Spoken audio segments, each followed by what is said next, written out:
Good morning, everyone, and thank you for joining us.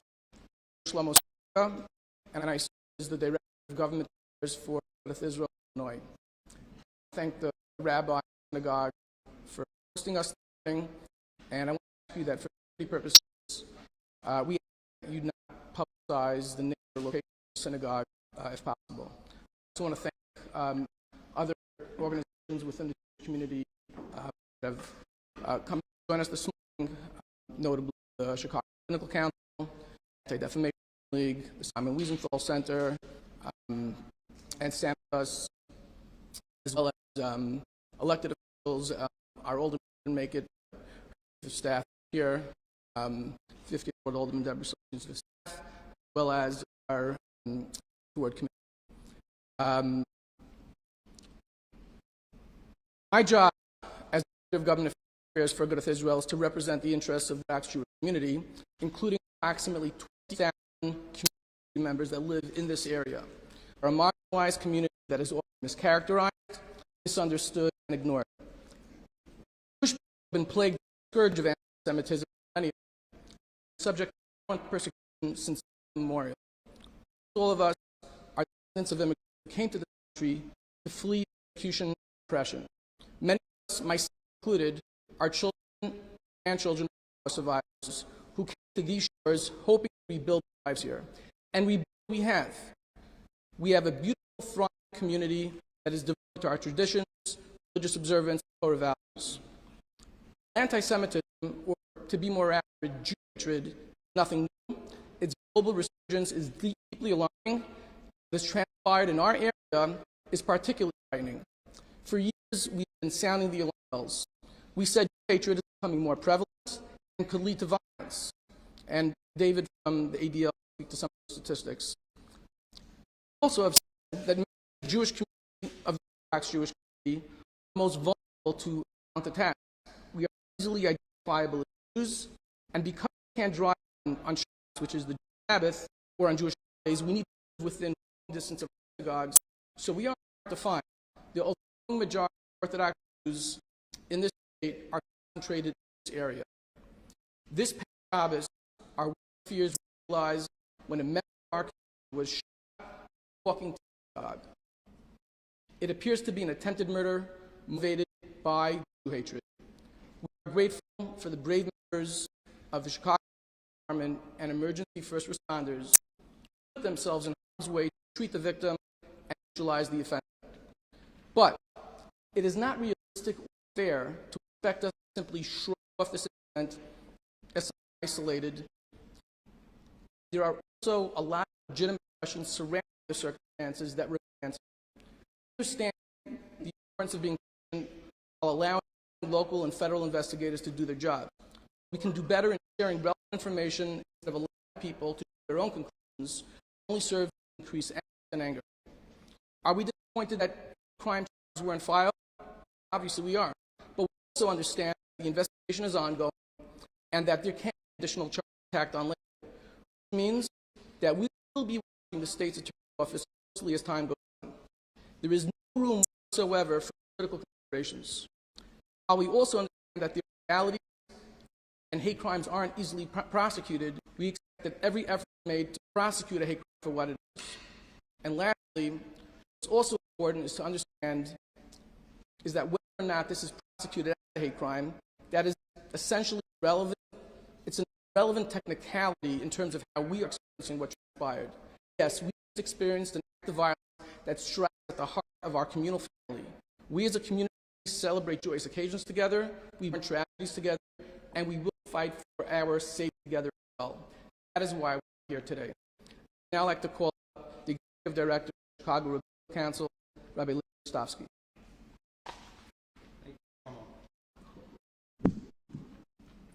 Thank you. Thank you to all of you. First of all, thank you to the Chicago Police Department and to all parts of law enforcement who have been working diligently always to keep us safe and to work with us, looking into this case, and to all those involved in prosecuting this case. We're immensely appreciative to you for coming today, for hearing what we have to say. As a community, we are scared. As a community of We have faith in God, but we're scared. For us, the shooting a few days ago was not just another act of violence. It wasn't just another shooting on the streets of Chicago. When a visibly Jewish individual in an otherwise placid neighborhood is shot unprovoked on his way to the synagogue, we are terrorized. Even law enforcement rightly says that there are no known credible threats to our safety, we credibly feel threatened. What may be classified as a lone wolf attack, we recognize to be part of a global pattern of attacks, a chain of individual attacks tied to an ideology that have unfortunately only increased since October 7th. This was not just another shooting.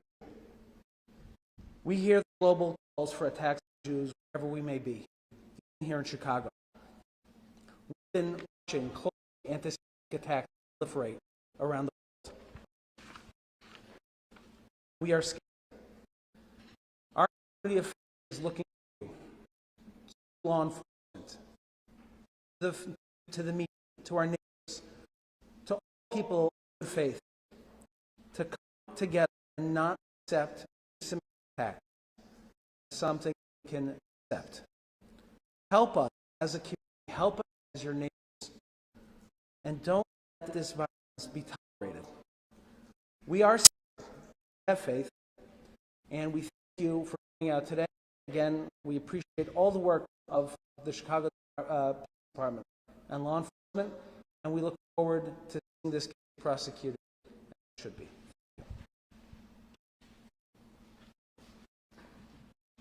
To call up David Goldenberg for the Anti-Defamation League region.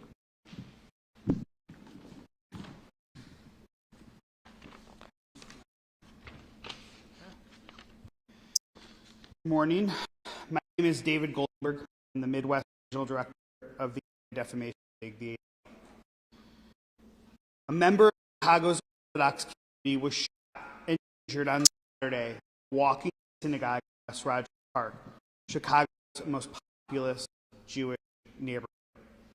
The charges filed yesterday against the suspect are a good start, but that's all they are, a good start.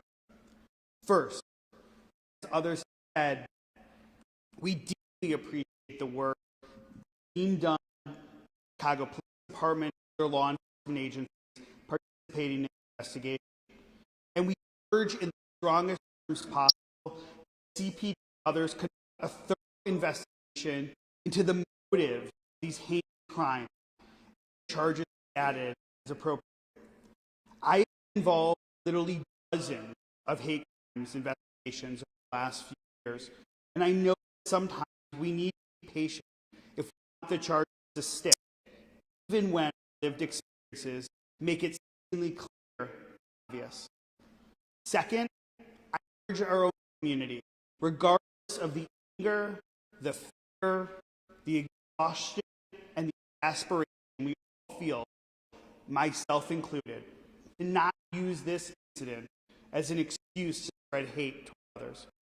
I know that there will be some in the Jewish community who will criticize me who actually are just saying that. I've seen the social media posts, the WhatsApp posts, the chats, I've heard the misinformation and rumors. Simply put, engaging in lashon hara, or speech, will not make the situation better. It will not prevent the next attack or help the victim recover any quicker.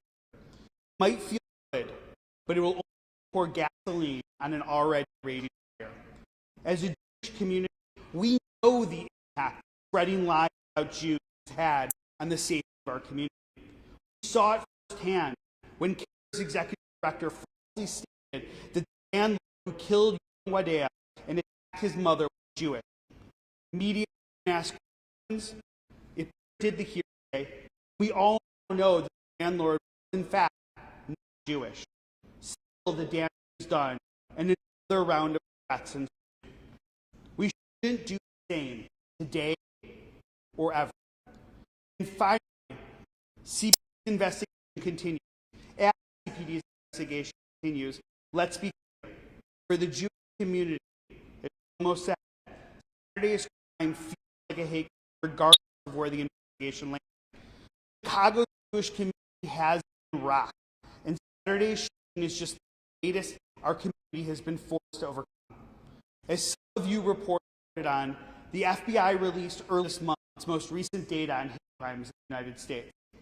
Despite Jews comprising only about 2% of the U.S. population, anti-Semitic incidents accounted for over 15% of all hate crimes in the United States in 2023 and made up 60% of all religion-based hate crimes during the same time. Also, ADL tracked a near 300% increase in anti-Semitic incidents in the city of Chicago over the last year compared to the year before. Right here in West Rogers Park, the Jewish community has faced an onslaught of anti-Semitism over the last few years. Synagogues have been swatted and vandalized. Jewish community members have been assaulted and harassed, not just on Saturday, but previously, anti-Semitic slurs and threats. Since October 7th, anti-Israel protests across the city have called for violence against Jews. All of this is happening against the backdrop of a political and civic educational environment in which in Chicago that has become open hostile toward Jews. We have a mayor, to my knowledge, who has not publicly acknowledged Saturday's shooting. City council members who regularly participate in rallies that celebrate violence against Jews. And media outlets who have barely reported on this shooting, notwithstanding the last 24 hours. And when they were, the fact that a Jewish man was shot was buried beneath the fact that this individual shot at police and first responders.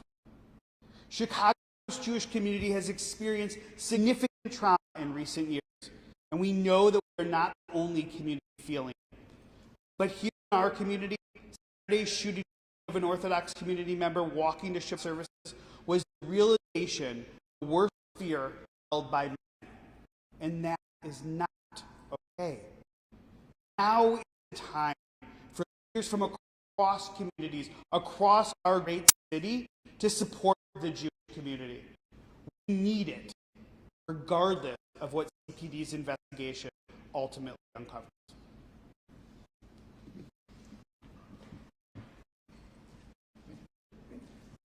Anybody has questions?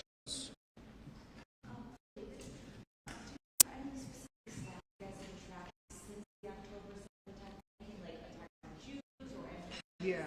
So ADL traffic here in the city of Chicago, I'll say small and bigger.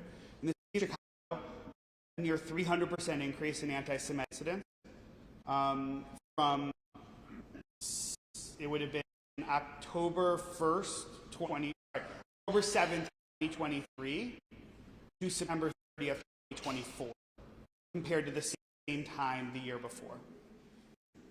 Nationally, ADL has tracked over 10,000 incidents of anti-Semitism across the country in that same period, which is almost as much, which is almost as many anti-Semitism. We're talking about harassment, vandalism, and assault, almost as much as we tried 2 years prior to combined. Sorry, whatever I just said. Have you been in contact with the victim, his family? We were told that he often walks to services with his children at this time. Have you been in contact with him?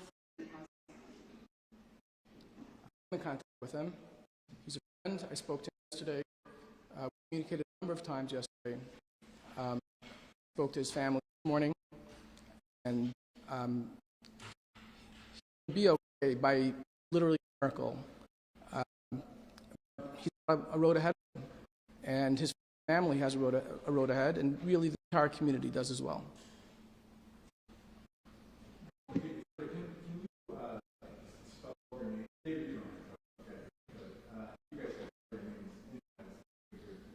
First name is Shlomo, that's spelled S-H-L-O-M-O, no S-H.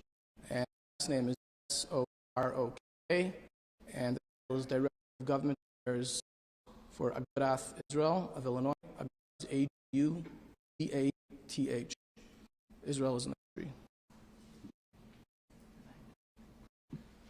Rabbi Levi Mostafi, Levi. Mostafi is Mostofsky, Executive Director of the Chicago Rabbinical Council. Yeah, it's David Goldenberg, VIP, GLDENBERG, and I'm the Midwest Regional Director of Anti-Defamation. I also acknowledge the presence and in the mentioned before of State Representative Kevin Malkel, 16th District. Any other questions? Are you regular dialogue with the Chicago Police Department? Obviously, many of you expressed appreciation for what they're doing, but you want to see more. What is the communication like? We actually have excellent lines of communication open. I spoke to the commander of 24th yesterday. I'm in regular contact with her and member of the team. They also have a unit that's called Place of Worship Advisory Team. Yeah. So they and know our community inside and out. We also have a meeting with Superintendent Snell on Sunday afternoon. So they have kept lines of communication open and having that there is dialogue. They have really gone above and beyond to try and make sure that we are safe. That's not to say that we don't need additional resources. Go back a few years ago, I don't know if there was any synagogue that had locks on the door and security guards, and it was virtually a synagogue in the neighborhood that doesn't have a security code you need to get in, and security guards during prayer, especially on Shabbos, on the Jewish holidays. And the Chicago Department needs more resources themselves. They're spread thin. They do need more resources and advocate for them. I'm so grateful to the state of Illinois that they have provided a supplemental program to the federal nonprofit program. As a lot of our place of worship do targeting to pay for some expenses that comes with ensuring the safety of our community. It's still unfortunately not Important note to the nonprofit security program that was talking about. Mosques, churches, or religious institutions have taken advantage of it in community of that fund. So I think that's important. Other that you mentioned about the fact that you have we have guards and locked doors and all these different things in buildings that have been hardened, vestibules have been put in there to have essentially the man trap, so the idea you can get in and get out, but you can't get in the second, right? So from a security perspective, you can trap someone. I just want to take a moment to explain how messed up that is. My children and my family will, and here's the thing: it doesn't matter if you're Orthodox, if you're Reformed, if you're conservative, if you're Reconstructionist across the Jewish spectrum. The experience is the same. Our children will not walk into a synagogue on a Shabbat service or a religious holiday without being greeted by an armed security guard. That's the Jewish experience in America today. My children, I remember when I was a kid, you came, went into the synagogue, the door was just open, you walked in, you had a good time, right? My kids will never have that experience today. And in their entire life, they will never have that experience. And our partners at the Jewish Federation often talk about provide social services in the city of Chicago. They talk about the amount of money we spend in the Jewish community on community security that is not being spent on feeding people, clothing people, putting a roof over their head, educating them. So think about that. The Jewish experience today, that's what it is. And it's not unfounded, and it's not irrational. It is based on our lived experiences. And the piece of it that I'll add to it is almost the reason CPD knows the Jewish community so well is because it has to know the Jewish community so well. Not just traditional community policing you would expect in any neighborhood, but because of the elevated threat that the Jewish community faces day in and day out. That is not how anyone should ever have to live life.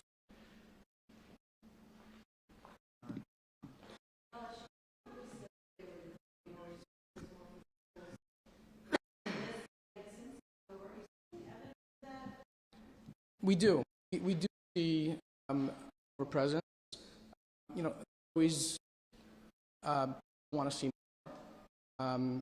Sometimes there are cars. It's not necessarily as obvious. But I got the Chicago Police Department doing their best. Again, if they have more resources, they would provide more resources. I also want to acknowledge our senator who just walked in, Senator Villavala.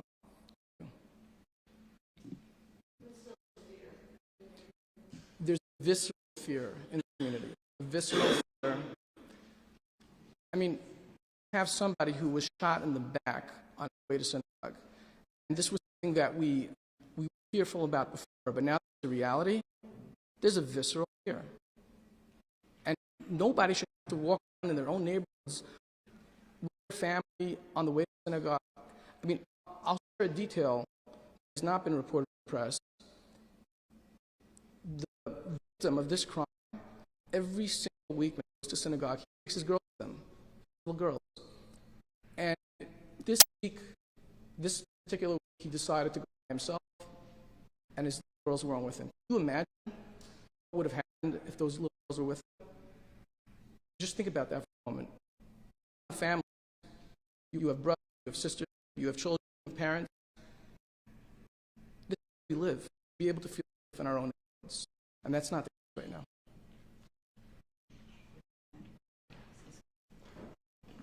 Hi, thank you. I just want to support Allison Pearson from the Wiesenthal Center and to my colleagues. I also want to point out that we do talk about the synagogues in the air and it's real, but we're not mentioning what's going on in the other areas as well. What's going on in high school? We talk about, everybody knows what happened in the university and the encampments. We're dealing with a lot of hatred in the high schools. We're dealing with it in the grade schools. We're dealing with it in the parks in the suburbs where children are playing in the park and they have a yarmulke on, which just makes you understand they're a Jew, and they're being spit and they're being called dirty Jew.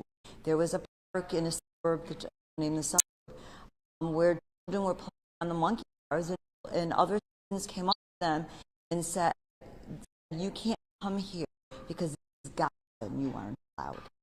So Jews are feeling it in many, many areas, and our schools also are under armed guard. Children should not have to go to school and not feel safe unless there is a security guard letting them in and out. So the threat is real, and we have to remember what just happened years ago. What was the anniversary? The Tree of Life shooting. This is America. Everybody should feel safe in America. And that's the job of everybody, all of our leaders, to ensure that everyone feels safe, that hate is real, and we need to stop. Hi, yes, I'm the U.S. Executive Director with us. Just adding on what was already said about statistics of anti-Semitism, those increases are felt most prominently on college campuses, and as Allison just mentioned, in the K through 12th grade space. And so, as targets, especially in the Orthodox community, where Yama and girls in a certain way, honestly, they have a target on their back. And so, when fear and that terror is, comes to life through a shooting, it felt closer to home in the community, especially as well as campus. Students just comfortable expressing themselves officially, and that's something most of them don't have experience in day to day, especially in October 7th world where like the rates of anti-Semitism globally have increased multiple of 100%. So it's a horrible thing that we're experiencing, and we really call on our elected officials to do more, especially the mayor of the city. Say it over and over again. We have been saying it over and over again since October 7th. We need our mayor to step up, do more, acknowledge what is happening here in Chicago and around Metro Chicago, and put like his purse of the city and give our Chicago Police Department more resources so they can do their jobs well. Thank you. Have you had conversations with the mayor, the mayor's office at all? Have you reached out? Have they reached out? I have not spoken to the mayor since this incident took place. We had some conversations a number of months ago, but I haven't heard anything from him since. I hope to hear from him. No. Return calls. So you have reached out, he has not. At least 3 times in the last 6 months. No. And I would also say, as I mentioned in my comments, unlike many high-profile shootings or incidents in the city of Chicago, if you don't see the mayor saying something, you see someone in the administration saying something, zero zilch for him. And before I said what I said earlier, I checked with other Jewish community leaders whom it would be likely he would reach out to, whether it be in the Orthodox community or other parts of the community. No one has from anybody, either him or anybody in his administration, which is painful. And that's what you use. I can spell it.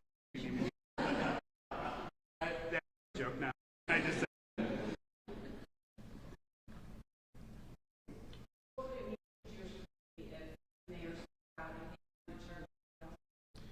Well, it doesn't have to do with hate charges filed, right?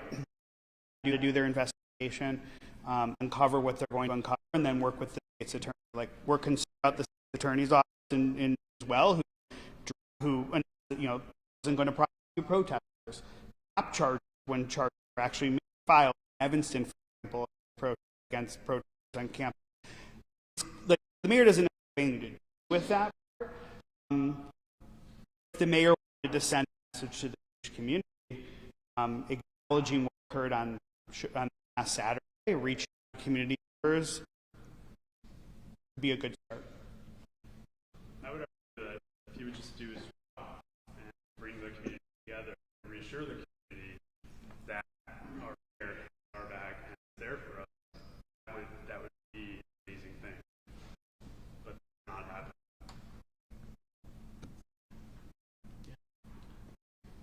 All right, we'll stick around for another minutes if you want to ask questions, but I thank you all for coming, and really appreciate the time. Next time we call here, it'll be more happy.